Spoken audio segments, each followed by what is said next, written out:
Hello, John. How's it going? Doing well, Jeff. How are you doing? I'm doing great. So today I'm joined by John Queally.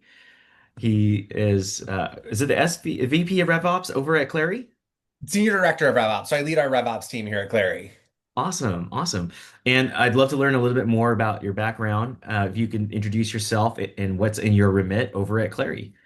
Yep. So nice to meet everyone, everyone on the podcast as well. Super excited to be here.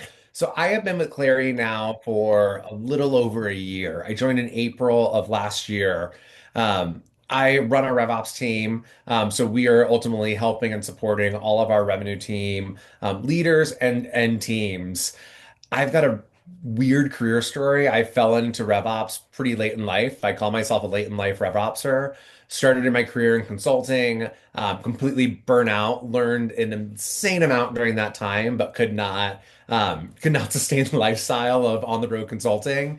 Fell into financial services for a long period of time, and there really cut my chops from a data perspective, both from a strategy perspective in terms of payments products, and then I ended up on the analytics team at one of the largest banks in the world, where I got a true deep appreciation of how can you use data to really forward the business, and then wanted to join the big bag world of tech.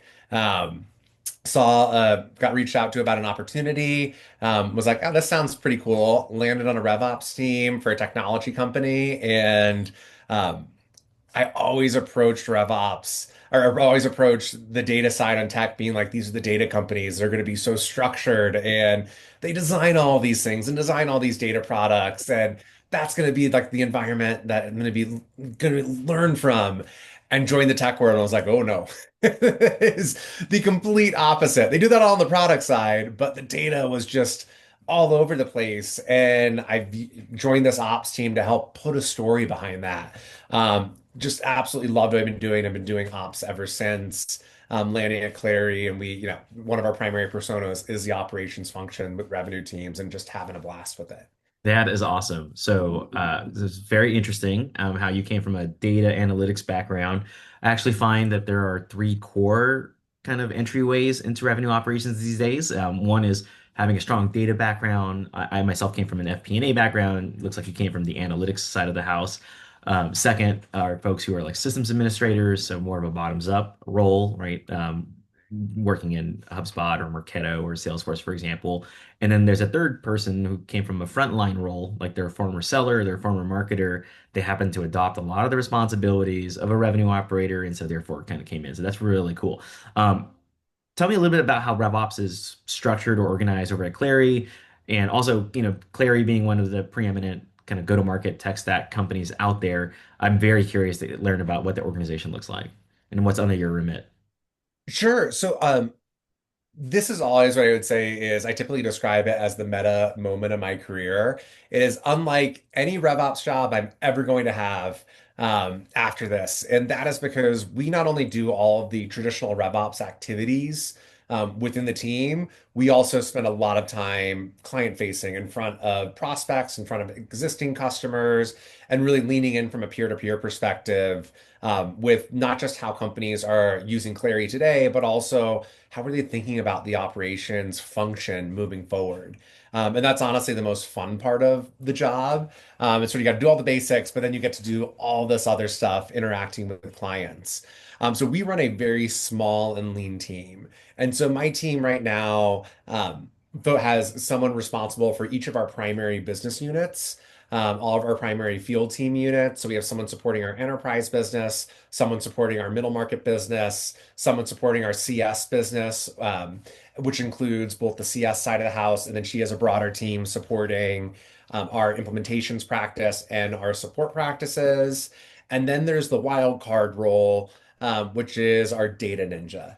And he ultimately owns the back end, all of our database environments that are revenue facing, and how we run the teams. We are doing more and more at that database layer, which I think is one of the most critical pieces that does not exist in a lot of operations teams that I talk to.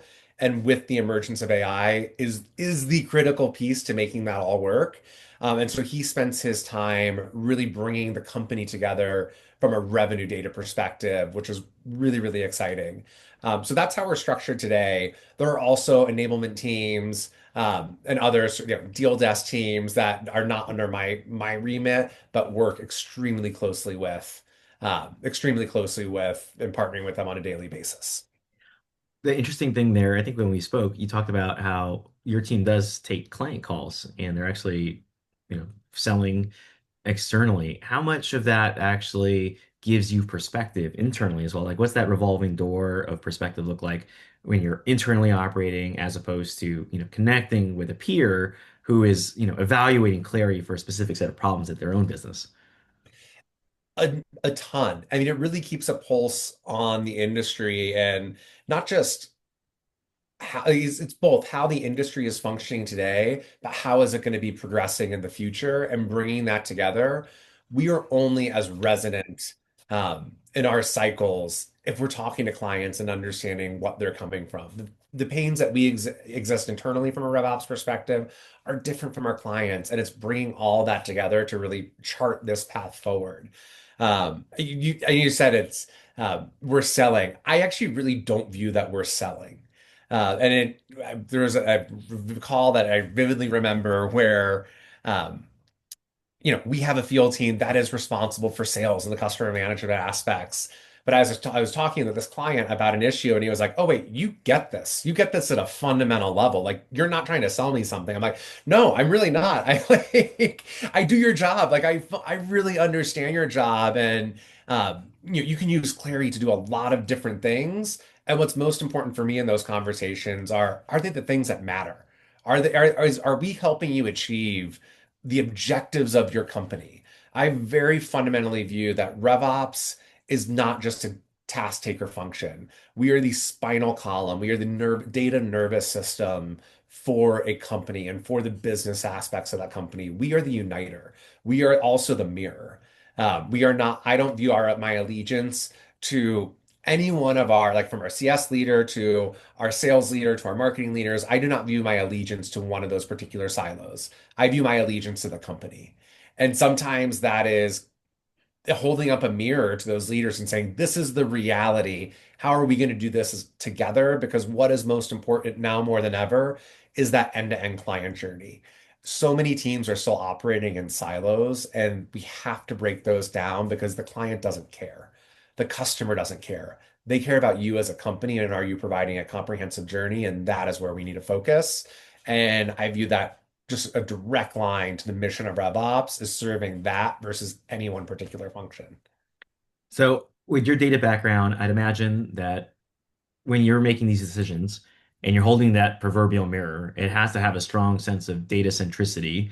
In your view, where does that data centric mindset or practice lead you to? And can you give me some examples? Sure. So, I mean, I would say it leads us really to if you don't have the data to back it up, and this is an art, not a science, you're not going to always have the full comprehensive data picture. You're going to have elements of it. And it's how do you take those elements and build a strategy on top of it? So, one concrete example is when I joined the company, it was taking a look at a lot of our account health materials and data that existed. And it became pretty apparent that this is a bit it wasn't meeting the need. We were still experiencing things. Churn is an issue for every single client I talk to. Retention is critical to the health of the business. And right now, and particularly in tech, every single company except a couple of the unicorns out there for very different reasons is experiencing budget contraction and experiencing, yeah, they're really worried about treating their client base. We were not serving up the data to our field teams to meet that moment. And we wanted to do something different. We wanted to do something much more advanced to actually be able to get ahead of those issues before we ever enter the retention conversation. I wanted to know that way before because that's when you can actually impact things and matter it. So one of those very particular data things was we went and partnered with another company called QuadSci, who are experts in the ability to craft account health scores at both a top level and a very detailed level.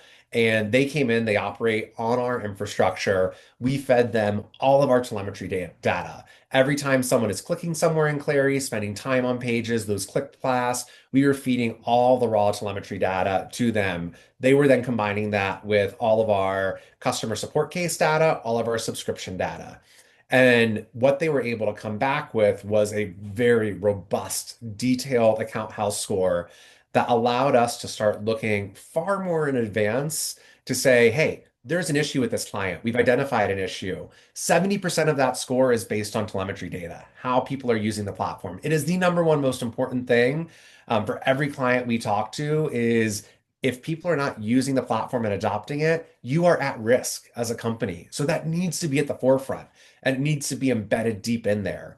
And we were able to take that account health score and it gave very particular reasons on a per client basis on where the risk in that client was and match that up with sales plays to say, here is what we need to go do to impact those particular risk reasons. We serve that all up in Clari in that experience, and then we push that to our field teams.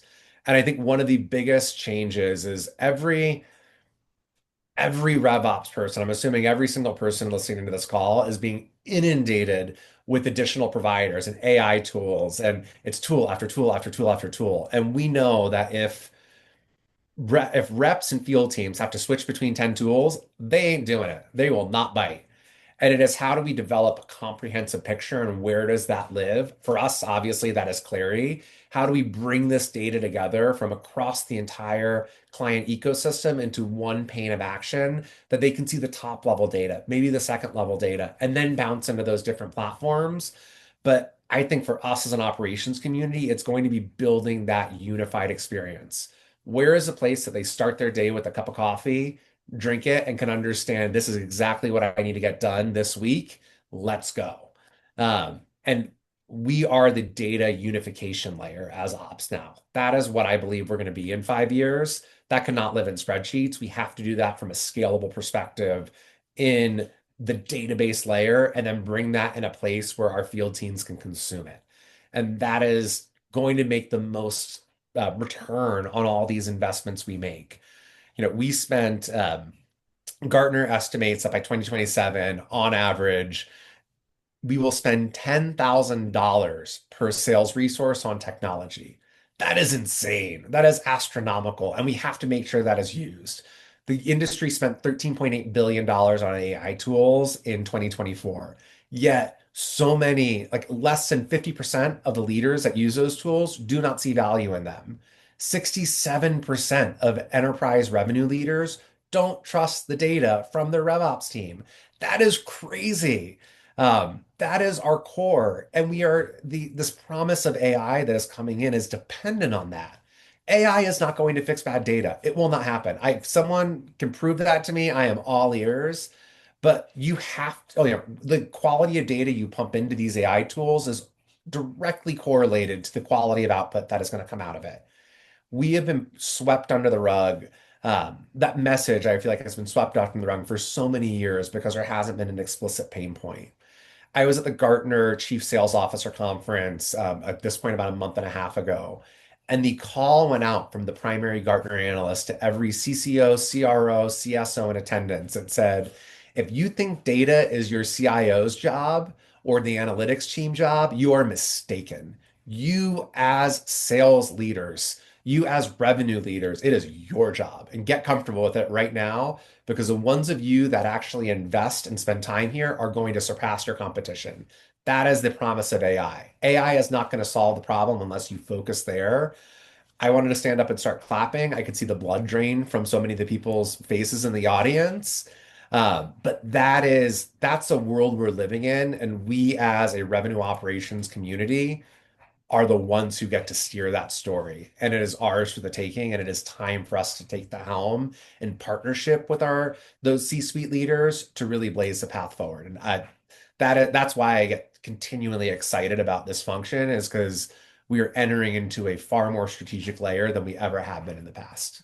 So I often think of a data maturity curve for a lot of organizations. And, a typical consultant mindset would be, let's assess your current state and put together a roadmap of where you want to be between now or a gap analysis to, your ideal state. And it often looks something like this in what you described. Have to be able to illuminate and gather the data that you weren't collecting before. And obviously, we bring in these frameworks, but being able to capture that raw product telemetry data is awesome because it's not a typical data set that a revenue operations persona has access to, at least very easily. So there's this partnership that you have to build and engage with the product organization. And that's not always the first set of partners that you think through because you're thinking about sales, finance, say sales, marketing, customer success. And then you have the secondary set of partners who are just as important, finance and product. Then once you illuminate the data, you have to analyze the data, generate insights. And most folks don't spend enough time on the insights piece. They spend a lot of time collecting the data, doing some analysis, and then it's moving beyond insights to, at pairing that with your business acumen for strong recommendations. So kudos to you and the org for really capturing that organization. I'm curious if that's transformed some of your other cadences or motions. So, for example, your deal reviews, your forecasting, your renewal date, your renewal reviews. What did those cadences look like today relative to where they were before you were able to bring in some of those data signals? Sure. So, I mean, we use Clari as a unification layer for each of those products, or so each of those functions. And I think for us, I would say actually that's sort of the fourth aspect of what you just mentioned in terms of delivering insight. Insights don't mean anything though if you can't take action. And to drive consistency across revenue teams is really hard. That is where I see Clari. That's why I'm excited to be at the company. It's what part of the reason I joined is we are able to drive that consistency for the entire revenue teams. We're able to ingest that data directly from the database layer, bring it into the systems, and drive those cadences with our field teams. That doesn't just rely on CRM data, but relies on all this other data or all these other insights that are coming from different platforms that are existing on our infrastructure, but a rep never has to log into. They can log into Clari and they have their cadence. And for us, we define a 13-week cadence at the company. So every single week looks slightly different. Some weeks you'll be focused on a top of funnel pipeline retention. And this is also how we run our forecasting calls, very much from a top down perspective of this is the expectation. This week we will be talking about X, Y, and Z. Next week it might be X, A, and B. The week after, and that flows through the 13 weeks of the quarter so we can truly gain an end-to-end understanding of the client experience and make sure that's a focal point. We run those data points in Clari. So, our client health scores refresh on, week 2 of every month. That's when that moment pops up and says, hey, here's your clients that have moved into a growth phase. Here's your clients that have moved into a risk phase. Now, what are you going to go do about it? You don't have opportunities associated with these growth clients. Let's go dive in. You don't have churn forecasted with your clients at a risk stage. Let's understand why. What's the action we can spur from those insights and do that consistently. That's what we're using the Clary Cadences side of the house to go do internally and with our clients. We are the data is only as good as you can get people to action it. Every RevOps team is small out there. We can't do it all. We have to enable our teams to really take the action. So all those investments we're making in the data actually pan out and make it worth it because they're going to drive the business metrics that you're ultimately trying to impact. And so that type of cadence motion is paramount for us. Like that is our lifeblood. And we're refining that all the time. It's not a static thing. And what we're trying to do is really break. Every rep loves to talk about their most advanced deals. That's where they want to spend all their time. I need to get this over the line. That's where they're going to spend their forecast calls talking about. I know half the reps are rolling their eyes right now if they're listening to this. But like, let's just be honest, that's what happens. If every single forecast call you have as a company is just that, why are you expecting something's going to change? It's not. And it is truly to break that mold and say, we're going to force the uncomfortable conversation. Not because it's uncomfortable, because it's really important, because it's going to tie us to this business metric. How do you do that at scale is another problem. That's another issue in and of itself. And that's where we are really trying to influence is how do you do that at scale? So we invest a ton of money in our revenue teams. They are high cost for the company, and we need to make sure that that cost is really being returned, not just in a couple deals, but in a broad swath of impact across prospects, current customers, you name it.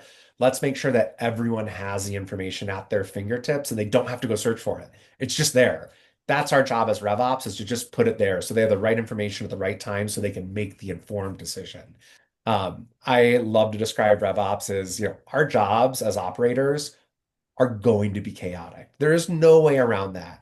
I wish there was be the seamless thing, but let's be honest, we get pulled in 10,000 different directions every single day. That will be the chaos. But the primary job for us is how do we actually package up that chaos and make it really simple for our field teams so they can be spending the time with clients that is most important. That's what we need to do is package up the chaos and just make it simple. And that's where we're here to help as Clary. So I often think about using data in the sense of that movie Moneyball, right? So, for example, you have these baseball evaluators, they have their heuristics, so to speak, their rules of thumb to determine who's a good baseball player and who's not.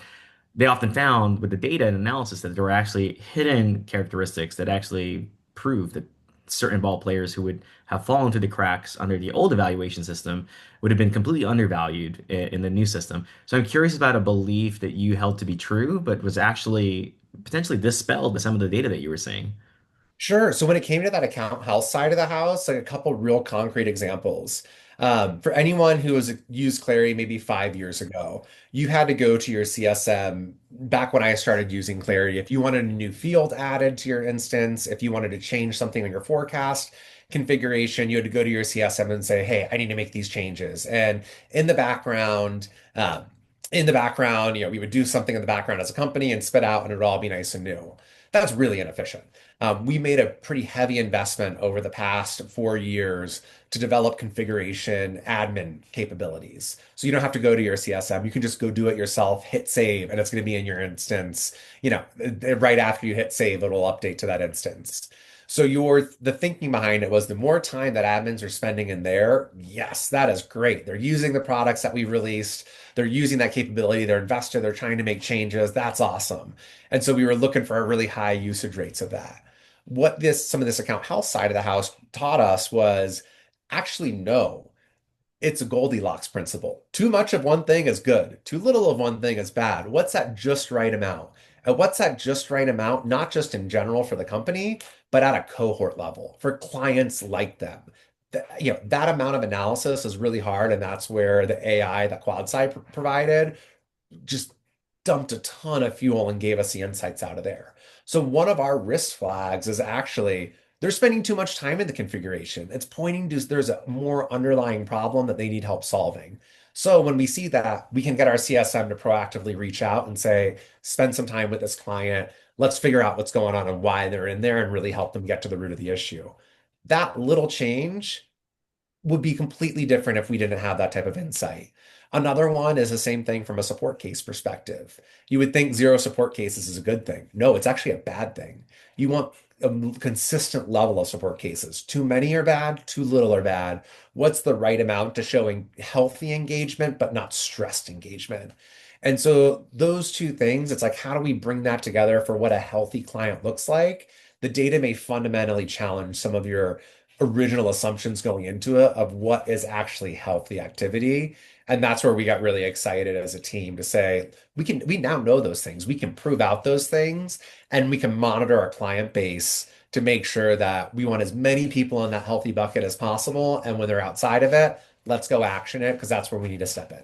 I love that. As a former Clary customer, I can't tell you that that literally was the number one complaint that I had was that I had to go back to my CSM every week for configuration. But ultimately, I'm actually personally surprised at your finding. It's revelatory that it is a Goldilocks zone of too hot, too cold. You want to be right in the middle, and I love that. So before we wrap the episode, I always ask this of all my guests. What is one piece of advice that you'd like to leave for the go-to-market community? Yeah, for the go-to-market community, in particular for the RevOps community, I think one of the things that I see so much of now is, you know, people now can spend their entire career in ops. That wasn't the case 10 years ago. This was still such a new and burgeoning function, but now people have spent their entire career in operations. And the biggest piece of advice I can give, and this is going to sound really crazy, go do something different. Do not spend your entire career in only ops. It will not serve you, especially as you're getting into the executive ranks. Part of the reason that I get so excited and I approach things differently is because I'm pulling on all these different experiences and wrapping that together. That is the biggest piece of advice I can give to anyone just in ops. Go into a field role, go into a strategy role, go do some consulting, go do something else because you are going to learn very different ways of thinking and then come back. Please come back. Like we want you back in the operations community, absolutely. But the more varied perspectives we have in operations, the better. Every time I hire for my team, if I want to be taught, that's what I'm looking for in the interview process is, are you coming with a very different way of thinking that together we can think about things differently? We are tackling problems that there is no playbook about. There is no playbook for. What AI is doing right now, we are all trying to figure this out, and we are putting in place tenets that we think like this is the sandbox that this is really going to be successful in. That takes an incredible amount of critical thinking, and that critical thinking needs to be needs to be informed by tons of different perspectives. So go be part of communities with all those perspectives. And if you think you don't have them, go get them because that perspective is who is going to determine the path forward is going to be determined by the people who are thinking completely out of the box because we are in the moment where that is demanded by AI to set the path forward. And those are the teams that I want to be a part of. And those are the teams that I really believe are going to set the standard for what the golden age is when we have this conversation 5 years from now. Well, John, I appreciate you taking the time to join me on the pod. Where can folks learn about you and where can they learn about Clary? Yep. So obviously, Clari.com, you can always go to. Feel free to reach out to me on LinkedIn. I'm John Queally on LinkedIn, or just John Q at Clari.com. Please feel free to reach out. This is the most fun part of this job is getting to interact with prospects, customers, peers, people with no relation to Clari. Like the RevOps community is really, really strong. And it takes all of our minds coming together to plot this forward. So please don't hesitate to reach out. And excited to be here and excited to see where we go as an operations community moving forward. Amazing. Thank you so much, John.